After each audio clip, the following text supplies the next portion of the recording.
우리가 함께 살펴볼 질문과 또한 대답은 신문과 11문에 대해서 좀 더 살펴보려고 합니다. 신문과 11문을 살펴보기 전에 우리가 저기까지 오게 된 것들을 다시 한번 정리를 하고 여러분이 분명하게 하셨으면 좋겠습니다. 첫 번째 무엇이냐면 하나님이 부당한가 하는 질문에 대해서 여러분 깊이 생각하셔야 합니다. 왜 그러냐면 이 부분이 중요한 이유가 뭐냐면 우리가 종종 그래요. 하나님이 부당하신가 하는 부분에서 우리가 부당하다고 느끼는 그 감정이 어떤 감정이냐면 하나님에 대한 우리 안에 있는 죄의 적이 때문에 그래요. 그러니까 죄가 가지고 있는 특성이 뭐냐면 하나님에 대한 적이거든요.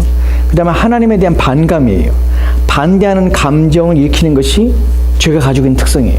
그러니까 우리가 늘상 싸우는 것이 무엇이냐면 우리가 그럼 하나님과 자꾸 멀어지게 하는 것이 하나님에 대해서 우리 마음에 하나님과 하나님의 일에 대해서 우리 마음이 기뻐하지 않게 하는 것이 이 부분이 우리는 늘 하나님과 가까이 하고자 하는 의지를 우리 안에 불러일으켜야 합니다. 아침에 일어났을 때 우리는 하루를 시작하면서 때로는 오늘 하루 똑같은 하루 이러면서 막 마음이 눌린 가운데 또 지친 가운데 일어나요. 우리 마음에 짜증이 일기도 하고요. 또 우리 마음의 속상함과 또 일에 대한 것들이 우리 마음에 답답함을 느끼게 하고 또 인생이라는 것 때문에 우리 마음이 이런 삶을 계속해서 끊임없이 반복적으로 살아내야 되는 나의 삶의 형편들 때문에 우리 마음이 때로는 속상하기도 합니다. 그래서 아침에 일어나서 기분 나쁜 가운데요. 그렇게 썩 좋은 감정을 가지지 않고 하루를 시작하는 경우도 있습니다. 근데 그것이 때로는 우리 마음에 우리가 원하지 않지만 그 마음이 우리 가운데 든다는 것이 근데 그 마음이 그 마음으로 끝나는 것이 아니라 이런 형편과 상황 속에 나를 두신 하나님에 대한 반감으로 우리 마음이 작용한다는 것이 하나님에 대한 신뢰 또 내 오늘 하루의 삶을 하나님을 기쁘시게 해야지 내가 오늘 하루 하나님의 영광을 위해 살아야지 하는 그 모든 감정들을 다 무너뜨리고 우리로 하여금 짜증과 우리로 하여금 기분 나쁨과 우리로 하여금 미워함과 삶에 대한 공고 때문에 우리 마음의 싫어함과 인생이라는 것 때문에 짐에 치여서 하나님이 주신 영광스러운 날 복된 날을 우리는 그렇게 하루를 보내는 경우들이 왕왕 있다는 것입니다. 왜 그러냐면 우리 마음이 지고 있기 때문에 그래요. 하나님에 대해 부당하다고 생각하기 때문에 그래요. 우리 마음이 왜 하나님께서 그냥 내버려 두실까? 왜 하나님께서 이렇게 좀 바꿔주면 안 될까? 하는 마음이 우리가 듭니다. 그 부당함에 대한 생각들에서 가장 세상 사람들과 우리 가운데 드는 감정 중에 하나가 무엇이냐면 하나님께서는 왜 우리로 하여금 부당한 요구들을 하시는가 하는 것이 하나님의 영광을 생각할 때 또는 하나님의 기쁘시게 하는 일들을 생각할 때 우리 마음에 드는 것 꼭 그것을 해야 되는가? 또 그 일을 하는 것이 왜 우리가 꼭 그 일을 해야 되는 것인가? 이렇게 하는 것이 하나님을 만족시킨다는데 왜 하나님은 이 무거운 짐들을 우리 가운데 자꾸 짊어지게 하셔서 우리를 하여금 자꾸 힘들게 하시는 것일까? 하는 마음이 우리 가운데 생긴다는 것이. 근데 여러분 생각해 보십시오. 우리가 어떻게 생각이 되냐면 그런 마음이 그런 감정일 때마다 하나님은 우리 가운데 부어주신 그 직무와 부어주신 임무와 부어진 일들에 대하여 우리 마음의 부담감과 우리 마음에 싫어하는 마음이 생길 때마다 우리가 무슨 감정을 가져야 하냐면 사실은 그것이 우리 가운데 전혀 부담스러운 것이 아니었다는 사실이에요. 우리 가운데 주신 하나님의 책무와 하나님께서 우리 가운데 부여하신 하나님의 법은 전혀 우리 가운데 그것이 짐이 되거나 우리를 고통스럽게 하려고 했던 것이 아니었다는 사실이에요. 문제는 무엇이냐면 우리가 하나님이 주셨던 선한 마음을 상실한 죄된 우리의 상태가 그것을 받아들이기에 부족하다는 것이 우리의 모습이라는 것입니다. 하나님이 우리 가운데 감당할 수 없는 것을 주신 것이 아니라 우리의 죄가 그것을 감당하기에 우리의 오염된 우리의 상태가 하나님이 주신 그 선한 것을 기뻐하며 즐거움으로 순종하고자 하는 그 의지가 꺾였기 때문에 그것이 바로 우리의 죄됨과 우리가 죄악 가운데 있는 것에 대한 반증이라는 사실입니다. 하나님이 무거운 걸 진 것이 아니라 우리의 마음에 그것을 감당할 수 있는 힘이 우리로 하여금 그 선한 것을 선하게 받아들일 수 있는 능력이 우리 가운데 없다는 사실이 증거된 것이에요. 이해하시겠습니까? 그러니까 우리는 그때마다 무슨 생각이 되면 우리 자신의 처한 상태를 생각하셔야 합니다. 하나님이 너무하다는 것이 아니라 하나님이 부당하다는 것이 아니라 내가 어떠한 상태에 처해 있으며 얼마나 내가 비참한 상태에 처한지를 우리는 생각해 봐야 하는 것이 그것이 바로 우리의 죄를 생각해 하는 것이 내가 얼마나 죄악 가운데 있기에 내 마음이 얼마나 부패했기에 하나님의 이 선하신 것들을 내가 싫어하는 것일까? 이 복된 것에 대하여 나는 왜 그것의 마음이 열리지 않을까? 하나님이 이렇게 좋은 것을 내게 주신데 불구하고 나는 그것을 가지며 나는 그것을 따라하며 그것을 내 것으로 취하는 데 있어서 나는 왜 머물거리며 그것을 나는 내 마음에 원하지 않는 것일까? 나는 왜 이렇게 타락한 마음을 가지고 있는가 하는 것을 우리는 생각해 봐야 한다는 것이, 이것이 우리의 하나님 말씀을 대할 때 우리의 자세입니다. 이것이 바른 경건한 사람들의 마음의 자세입니다. 하나님께는 전혀 불의한 것이 없습니다. 하나님은 우리를 부당하게 하지 않습니다. 문제는 우리 안에는 죄가 그것을 바라보며 그 생각할 때마다 우리 안에서 그 죄성이, 그 오염된 우리의 마음이 그것을 부당하다고 느끼며 그것을 우리에게 주신, 우리를 고통스럽게 하고자 하는 하나님의 잘못된 의도라고 생각하며 여기는 우리의 마음이 문제라는 사실입니다.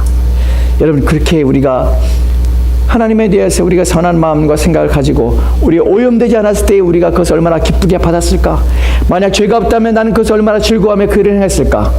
만약 내가 오염되지 않고 내가 내 마음이 정결했다면 그것을 얼마나 기쁘게 내가 받으며 그 일을 준행하며 순종하면서 나는 얼마나 즐거워하며 행복했을까? 나는 생각한다면 하나님이 주신 직무와 하나님이 주신 의무에 대하여 우리는 그것을 감당하고자 하는 마음들을 일으켜 낼 것입니다. 여러분, 하나님은 조금 더 불의하지 않습니다. 우리에게 주신 것들은 우리의 복됨을 위해 주셨다는 사실을 기억하십시오. 그것을 감당하지 못하면 우리의 죄 때문이며 우리의 연약함 때문이라는 사실을 기억하십시오. 우리가 신문에서 첫 번째 질문이 무엇이냐면, 우리의 죄성에 대해서, 우리의 죄에 대해서 하나님께서는 우리 불법을 행하며 죄를 행하며 하나님 앞에 반역한 자들에 대하여 하나님께서는 그들을 벌하지 아니면 형벌하지 않으실 것인가 하는 질문을 하게 됩니다. 신문을 보도록 합시다. 10번 질문입니다. 같이 읽겠습니다. 시작. 하나님께서 그러한 불순종과 반역을 형벌하지 않고 지나치겠습니까? 이 질문에서 우리가 불순종하고 반역한 자들에 대해 하나님 어떻게 대하시는가 하는 부분입니다. 우리가 지난번에 한번 살펴봤지만 다시 그 내용에 대해서 우리가 살펴보지 않았던 부분을 우리가 살펴보려고 하는데, 이 질문에 대해서 가장 중요한 것이 뭐냐면 하나님의 공의에 대한 것입니다. 하나님은 형벌받을 자를 그냥 내버려 두십니까? 왜 우리는 죄에 대해서 끊임없이 죄를 짓는 일에 대하여 두려움을 가져야 하는가? 왜 우리는 불법을 행하는 일에 있어서 우리는 머뭇거리며 그 일을 행하는 것을 미워해야 되는 것일까 하는 부분 또한 이것에 연결되어 있습니다. 하나님은 공의로우신 분인가? 형벌하지 않으시는 분이신가? 아니면 형벌하시는 분이신가 하는 부분입니다. 여러분, 이 질문에 있어서 우리가 아는 답변은 무엇이냐면 하나님께서는 반드시 형벌하신다는 것이에요. 왜 그렇습니까? 하나님은 공의로우신 분이기 때문에 그렇습니다. 여러분, 하나님은 사랑의 하나님이지만 공의로우신 하나님이십니다. 공의라는 것은 무엇이냐면 하나님께서는 벌을 받을 자에게 반드시 벌하셔야만 되는 분이시한 사실입니다. 여러분, 하나님의 공의에 대해서 오해하지 말라고 그랬죠. 무엇에 대한 오해가 있습니까? 하나님이 형벌을 내리신다는 것, 하나님이 진노하신다는 사실이 세상 사람들에게 어떻게 느껴지냐면 하나님께서 심술을 부리시며 하나님께서 괜히 우리 가운데 우리가 지은 죄가 얼마나 크다고 그것 때문에 하나님께서 화를 내시고 그것 때문에 속상해 하시고 그것 때문에 벌을 내시는 것은 벌을 내시고 짜증을 내시는가? 하나님이 과하시다고 생각하십니다. 그러니까 하나님의 공의는 하나님의 심술이요, 하나님이 우리 가운데 책망하여 하나님의 감정을 풀이하는 어떤 도구요, 방법이라고 우리는 생각합니다. 여러분, 그러나 그렇지 않습니다. 하나님의 공의는 쉽게 죄에 대해서 용서하지 못하면 무엇이냐면 하나님의 본성이 거룩하시기 때문에 그렇습니다. 하나님은 악에 대해서 항상 악을 멸하시며 악을 대할 때마다 하나님은 그것을 없이 하셔야만 되시는 성품을 가지고 있기 때문에 그렇습니다. 우리가 만약에 하나님의 공의에 대해서 하나님은 공의를 행하지 마십시오라고 말한다는 것은 하나님이 하나님 되지 마십시오라는 것과 동일합니다. 왜냐하면 하나님의 본성은, 하나님의 속성은 공의로우신 분이기 때문에 그래요. 하나님은 악에 대해서, 죄에 대해서 반드시 벌하셔야 됩니다. 왜 그러냐면 하나님의 속성이 그렇다는 것은 하나님은 거짓말할 수 없는 분이십니다. 하나님은 속이지 못하시는 분이에요. 무슨 말이냐면 하나님은 본인이 말씀하신 것에 대하여 신실하십니다. 그 말씀을 온전히 지키시는 분이라는 사실입니다. 여러분, 이 논리를 잘 따라오셔야 됩니다. 하나님의 공의가 왜 이것이 하나님의 공의를 행하셔야만 하냐면 하나님께서는 자신의 말씀하신 것을 반드시 지키시는 분이라는 사실이에요. 하나님께서는 자신의 말을 변개하거나 스스로 바꾸시지 못합니다. 왜냐하면 하나님의 속성이 신실하고 또한 우리가 아는 대로 하나님은 영원하신 하나님이세요.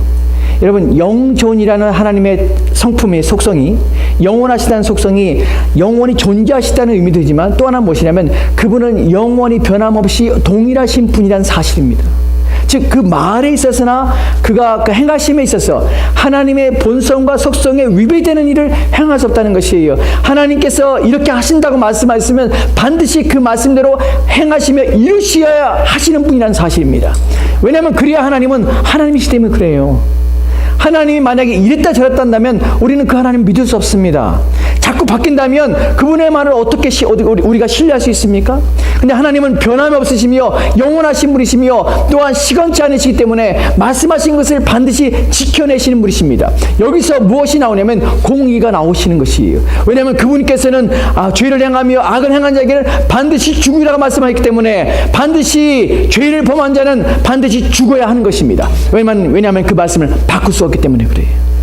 하나님은 자신을 하나님 말씀에 매이신 것이에요. 그러니까 우리는 그분의 말씀을 신뢰할 수가 있는 것이에요. 그분이 하나님이십니다. 근데 그분을 우리가 바꾸라고 말할 수 있는 것이 아닙니다. 하나님의 공의는 어디서 나냐면 하나님의 속성에서 나오는 것입니다. 그러니까 우리는 하나님께서 죄를 지은 자에게 형벌하실 것이면 형벌치 않을 수 있는가? 그럴 수 없습니다. 하나님 반드시 형벌해야 됩니다. 그 답변을 보면 이렇게 답변이 나옵니다. 같이 읽겠습니다. 시작. 결코 그렇지 않습니다. 하나님께서는 원죄와 자범죄 모두에 대해 심히 진노하셔서 그 죄들을 이 세상에서 그리고 영원히 의로운 심판으로 형벌하실 것입니다. 하나님께서는 누구든지 율법책에 기록된 대로 온갖 일을 항상 행하지 아니하는 자는 저주 아래 있는 자라고 선언하였습니다. 아멘. 그렇습니다. 결코 그렇지 않습니다. 하나님께서는 반드시 벌하실 것입니다. 근데 오늘 우리가 살펴볼 이 대답 가운데서 특별한 구절이 하나 나옵니다. 무엇이냐면 하나님께서는 원죄와 자범죄 모두에 대하여 심히 진노하셨으라는 표현을 씁니다. 왜? 하나님께서는 우리가 지은 모든 죄에 대하여 매우 심히 진노하실 것입니다 라는 표현하지 않고 왜 하이델베르그는 하나님께서는 우리가 지은 원죄와 자범죄에 대하여 심히 진노하실 것입니다 라는 표현을 쓰냐면 원죄라는 것이 무엇입니까? 원죄라는 것은 우리의 조상 아담이 에덴 동산에서 하나님께 대하여 반역했던 것입니다. 그때 반역을 말미암아서 그때 무엇이 사람들에게 들어왔습니까? 죄가 이제 사람들에게 들어오기 시작해서 죄의 지배 가운데 있었고요. 또한 두 번째는 뭐가 들어왔습니까? 사망이 들어왔습니다. 인간은 죽을 수밖에 없는 존재가 된 것입니다. 이것이 원죄가 우리 가운데 주는 영향입니다. 그렇다면 자범죄는 무엇입니까? 자범죄라는 것은 성경에 이 단어가 나오진 않습니다. 그러나 우리가 성경에서 나오는 이 단어에서 우리 의미를 추출해서 자범죄라는 표현을 쓰는데 스스로 범죄하는 것이에요. 죄의 오염을 담아서 우리 마음이 부패하였습니다. 그러니까 우리는 우리 마음이 상한 상태가 되어서 우리는 이제 스스로 죄를 짓는 자가 된 것이에요. 아담의 범죄로 말미암아 그의 후손들은 어떤 마음으로 태어나게 되냐면 죄된 오염된 마음의 상태로 태어나서 우리는 이제 누가 시키지 않아도 스스로 죄를 짓는 존재가 된 것입니다. 그래서 내가 스스로 죄를 범하는 것을 자범죄라고 합니다. 그러니까 우리는 두 가지 죄가 있는데 하나는 원죄요, 또 하나는 자범죄입니다. 예수 그리스도께서는 죽으심을 말미암아서 이 원죄를 해결하신 것이에요. 우리의 죄를 사해 주신 것이에요. 또한 우리의 자범죄를 주님께서 용서해 주지만 끊임없이 우리는 이 자범죄에 대해서 회개할 필요성을 가지고 있는 것입니다. 근데 왜 하이델베르크에서는 원죄와 자범죄라고 구체적으로 기록해서 우리 가운데 이렇게 표현했냐면 당시에 하이델베르크 교리문답을 기록할 때에 1700년도에 그때 기록할 때에 이 원죄에 대해서 거부하며 원죄에 대해서 불명확하게 했던 사람도 있습니다. 누구냐면 캐톨릭이에요. 캐톨릭에서는 지금도 자범죄에 대해서 강조를 합니다.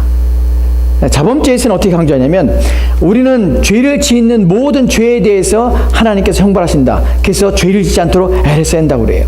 그러나 그들이 무시하며 또한 그것에 대해서 인정하지 않는 것이 뭐냐면 원죄입니다. 원죄라는 것이 무엇입니까?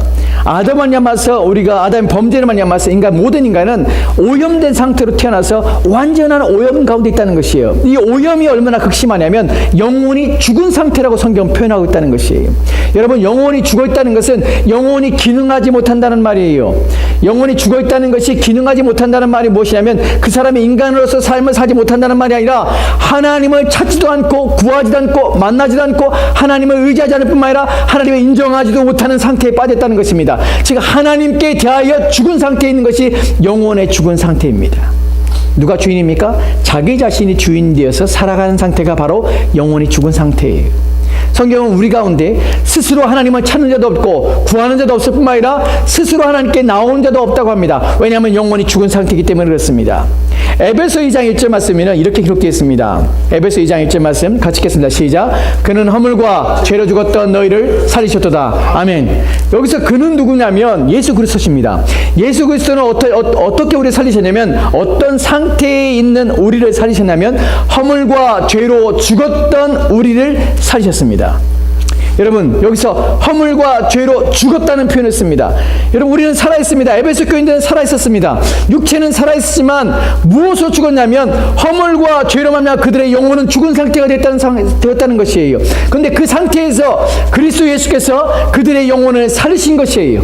어떤 영혼이 살았다는 것이 어떤 의미냐면, 이제 하나님을 찾을 뿐만 아니라 하나님을 아버지라 부르며 하나님을 섬기는 자리에 나올 수 있는 상태로 바꿔주신 것입니다.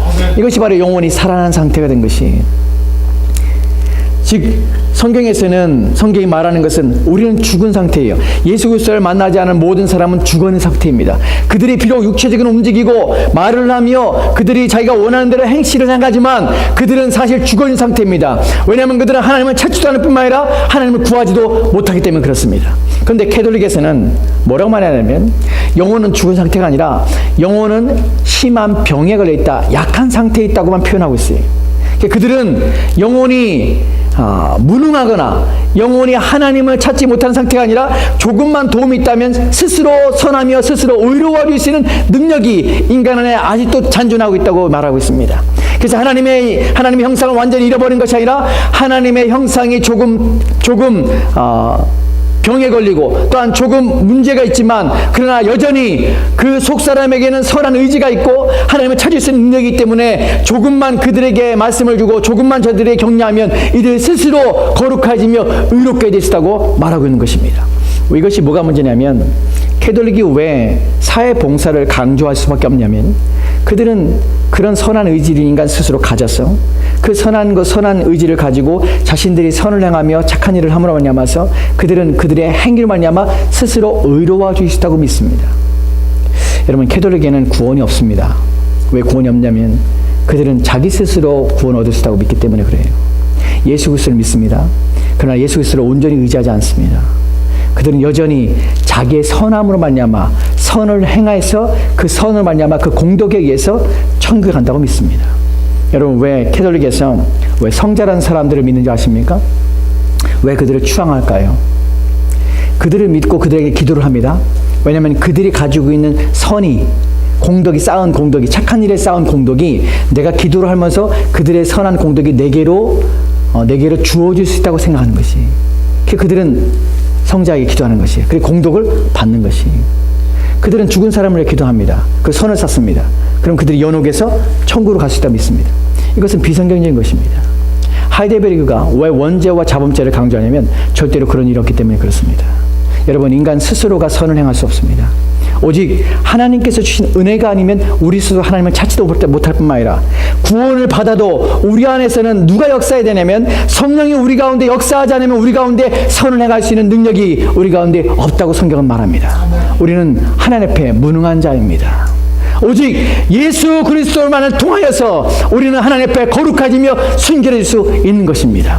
그리스도가 아니고는 그 누구도 온전해질 수 없는 것입니다. 그게 성경이 말하는 진리입니다.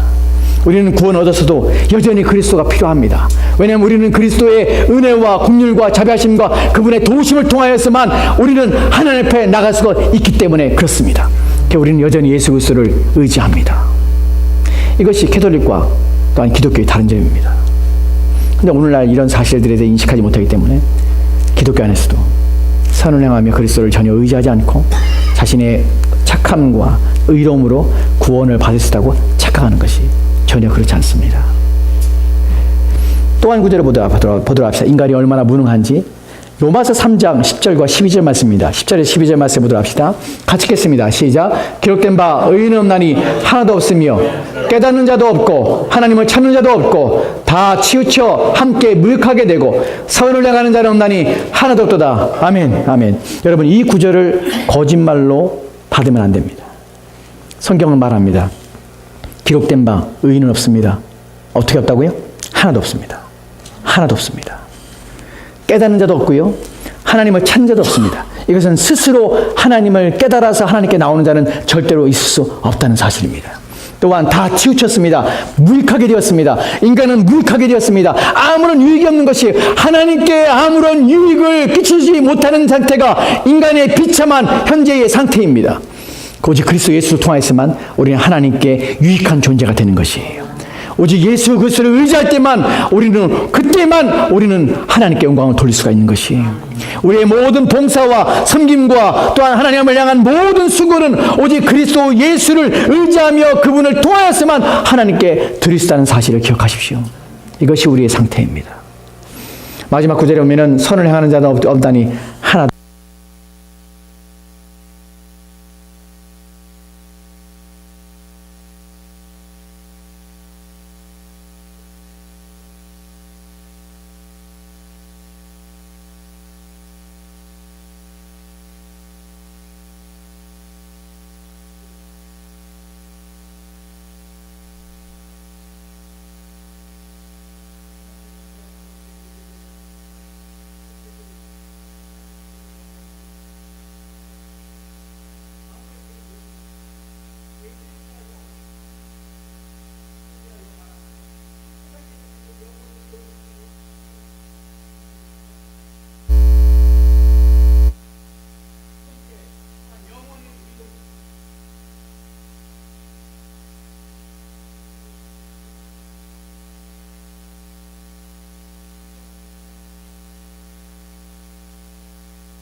형벌은 그런 것과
하나 둘 맞겠어요. 요한복음 3장 18절 맞습니다. 우리 같이 읽겠습니다. 시작. 그럼 믿는 자는 심판을 받지 아니하는 것이요 믿지 아니하는 자는 하나님의 독생자 이름을 믿지 아니하므로 벌써 심판을 받은 것이니라. 아멘 아멘. 본문에 보면은 믿는 자는 심판을 받지 않는 것이요. 여기서 받지 않는다는 말은 이미 과거의 완료형입니다. 이미 예수를 믿는 사람은 심판을 받지 않습니다. 이 땅에 사는 동안 심판이 없지만 그 심판이 없으면 그 결과로서 주님이 오시는 그날에 우리는 심판에 이르지 않게 되는 것이죠. 지금 믿었기 때문에. 그러나 믿지 않는 자는 어떤 일이 있습니까? 믿지 아니하는 자는 하나님의 독생자의 이름을 믿지 아니하므로 벌써 심판을 받은 것이다. 이미 그들이 살아있지만 그들은 이미 죽은 자들입니다. 이미 하나님의 진노 가운데 있다는 사실입니다. 여러분, 그래서 우리가 오늘 믿는 것이 얼마나 중요한지 모릅니다. 왜냐하면 하나님의 형벌에서, 지금 형벌에서 우리는 벗어났기 때문에 그렇습니다. 이제 다시 그 다음으로 넘어가서 11문을 보도록 합시다. 11문에 이제 이런 질문을 합니다. 11문을 같이 읽겠습니다. 시작. 그러나 하나님은 또한 자비하신 분이 아니십니까? 예. 그러나 하나님은 자비하신 분이 아니십니까? 이 말의 의미는 하나님이 형벌하신다, 하나님이 벌을 하신다, 그래도 하나님은 자비하신 분이 아니십니까? 라는 질문입니다. 여기서 하나님께서 그럼 하나님의 사랑의 하나님이 아니십니까? 라는 질문과 또 의문을 던지는 것입니다. 여기에 대한 답변해 보도록 합시다. 11문의 답변입니다. 같이 읽겠습니다. 시작. 하나님은 참으로 자비하신 분이시나 동시에 의로우신 분이십니다. 죄는 하나님의 지극히 높으신 어미를 거슬러 짓는 것이므로 하나님의 공의는 이 죄에 대해 최고의 형벌, 곧 몸과 영혼의 영원한 형벌을 내릴 것을 요구합니다. 아멘. 여기 보면 하나님은 참으로 자비하신 분이시나 동시에 의로운 분이라는 표현을 씁니다. 동시에 의로운 분이라는 것은 하나님은 두 분이 아니라 하나님은 한 하나님이 사랑과 공의를 동시에 가지고 있다는 사실입니다.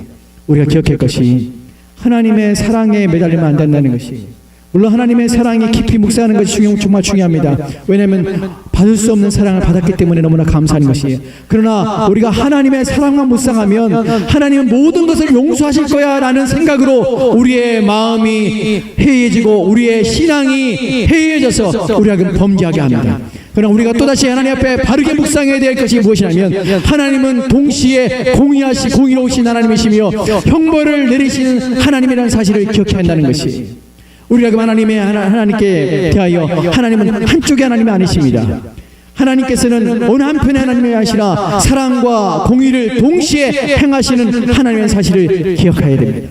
오늘 이 시대가 듣지 못하는 것이 무엇이냐면 바로 편파되고 편협적인 생각으로 하나님이 사랑의 하나님이라는 것을 강조하고 있다는 사실입니다. 여러분, 하나님은 사랑의 하나님만이 아닙니다. 하나님께서는 공의하신 하나님이시기에 반드시 형벌받을 자에게 벌을 내리셔야 하는 분이십니다. 여러분, 그 다음에 나오는 왜 하나님께서는 형벌을 내리십니까? 왜 이 죄에 대해서 크게 여기십니까?